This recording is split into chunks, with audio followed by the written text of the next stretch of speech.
tinatayang nasa 215 billion pesos. Ito magiging ambag ng petrochemical industry sa ekonomiya ng bansa sa susunod na taon. Ito ang inihayag ni Pangulong Ferdinand Marcos Jr. sa kanyang naging talumpati sa inaugurasyon ng expanded J Summit Petrochemicals Manufacturing Facility diyan sa may Batangas City. Ayon sa Pangulo, nasa kabuang 6,200 na direct at indirect employees ang nasabing planta na maituturing na major contributor sa naturang industriya. Inilarawan din ng punong ehekutibo ang vital link sa pag-aangat ng value chain na nagtitiyak sa supply ng kritikal na material sa produksyon tulad ng plastic packaging ng mga pagkain, mga damit, appliances, mga sasakyan at electronic devices. Pinuri din ng Pangulong Marcos ang planta na nagpapamalas ng cutting-edge technology, nagpapakita ng kakayahan ng mga Pilipino at nagpapatunay ng business confidence at muling pagsigla ng manufacturing sector sa bansa. Narito ang naging bahagi ng talumpati ni Pangulong Ferdinand Marcos Jr. Here is more than a cutting-edge technology. It is a testament to Filipino skill, a proof of business confidence, an example of manufacturing resurgence, and a realization of the vision of a great Filipino industrialist, the patriot John Gokongwei. Yan ang bahagi ng naging talumpati ni Pangulong Ferdinand Marcos Jr.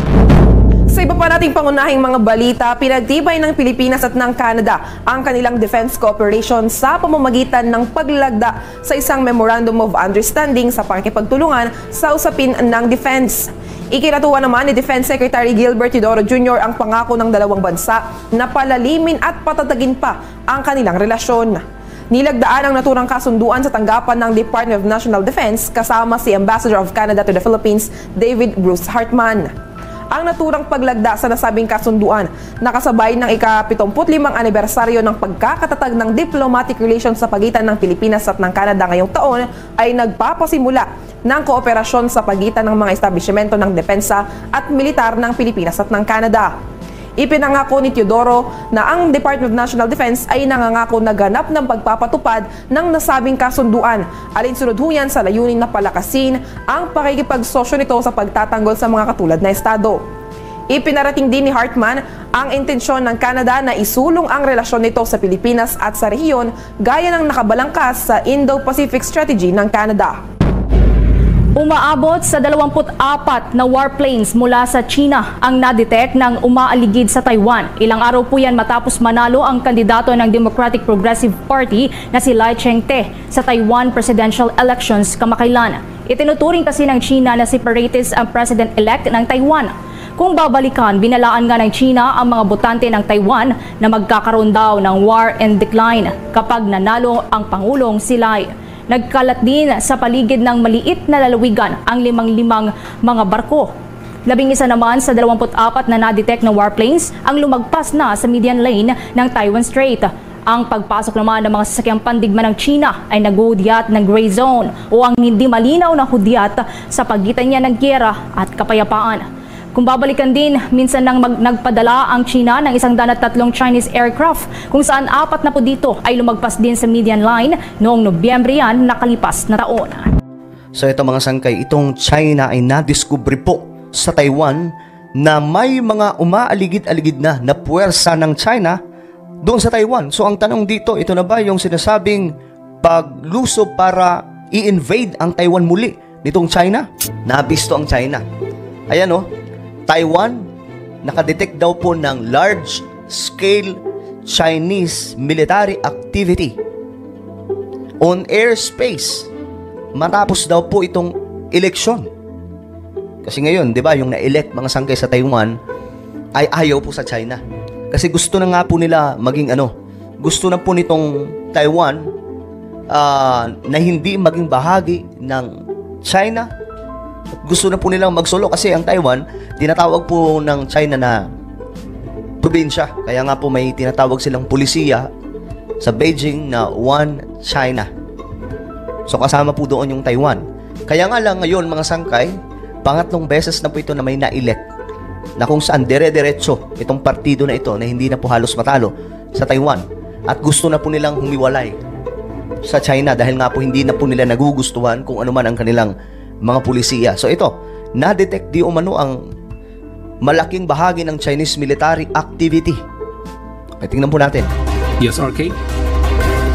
Yes, Joselito, on Wednesday, January 17, Taiwan's defense ministry reported the detection of 18 Chinese Air Force planes engaging in joint combat readiness patrols with Chinese warships around Taiwan. Uy, so hindi lamang pala ito hindi lamang po ito mga pandigma sa himpapawid, kundi maging itong mga warships na nagkalat po sa karagatan na yan ng China ay umaaligid-aligid na rin sa Taiwan. This marks the first major military activity following the recent Taiwanese election. China, asserting its sovereignty claims, has regularly deployed warplanes and warships to the region over the past 4 years. Ayan na nga po.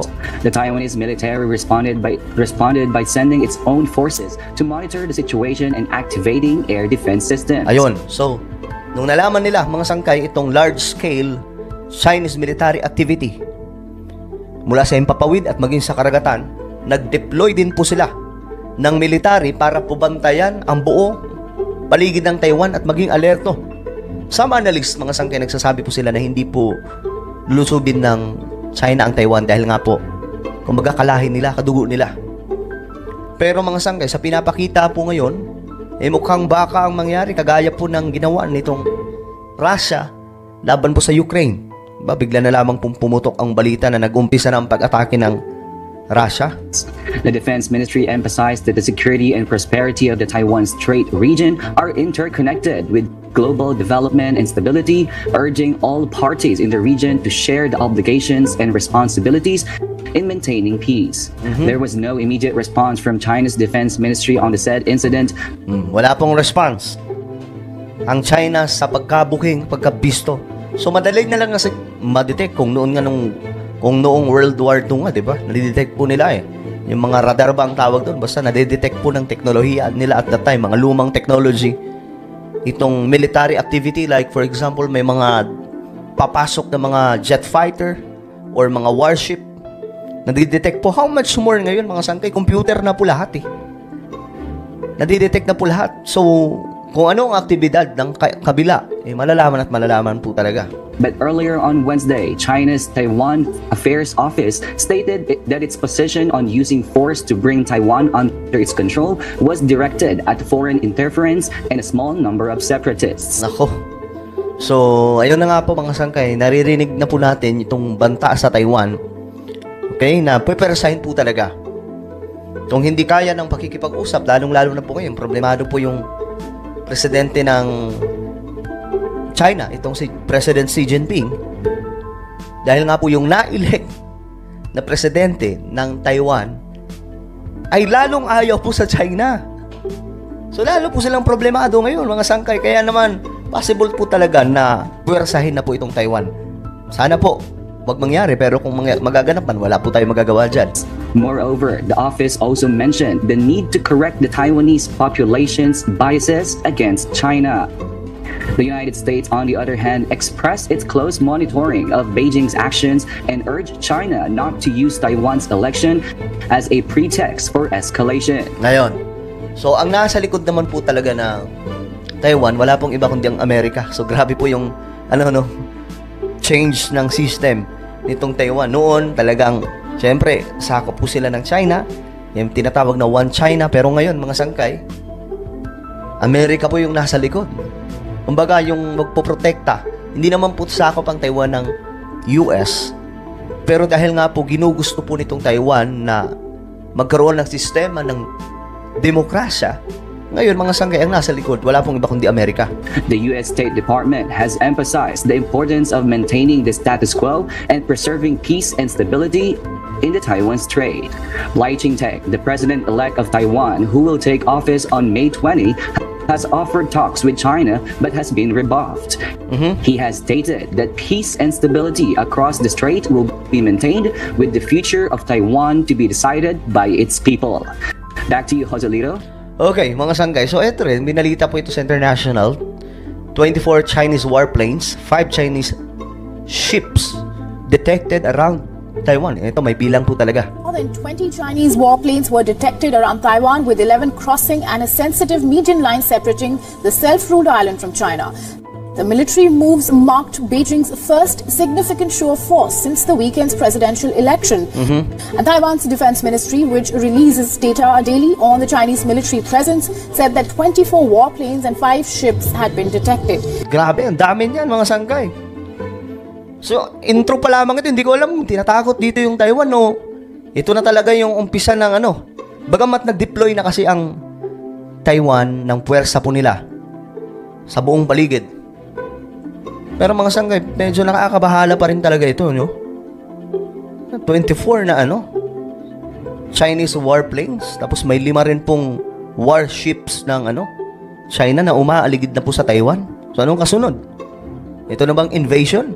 And 11 of the detected aircraft had crossed the median line of the Taiwan Strait or entered Taiwan's southwest and north air defense identification zone.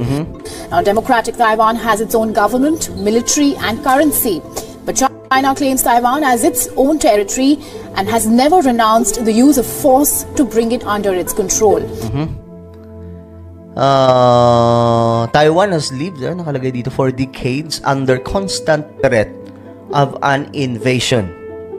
Saturday's election was won by the Democratic Progressive Party's Lai Ching-te, who China regards as a separatist. Beijing warned ahead of voting day that his win would bring war and decline to Taiwan. China maintains a near-daily military presence around Taiwan, and Beijing did not send an outsized number of warplanes and naval vessels in the election's immediate aftermath. However, it drew first blood in the political sphere on Monday.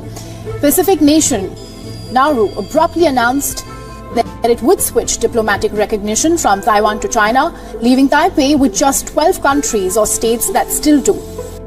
Now, the largest number of warplanes China has sent during a 24-hour window came in September, and back then, Taiwan detected 103 Chinese aircraft around the island, and 40 of them crossed the median line.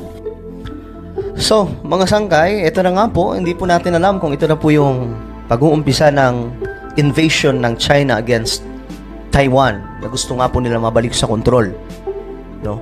Pero na-detect nga po yung mahigit 20 na Chinese warplanes at meron pong mga warships na paikot-ikot na po sa Taiwan. So ang tanong dito, ano sa tingin nyo mga sangkay?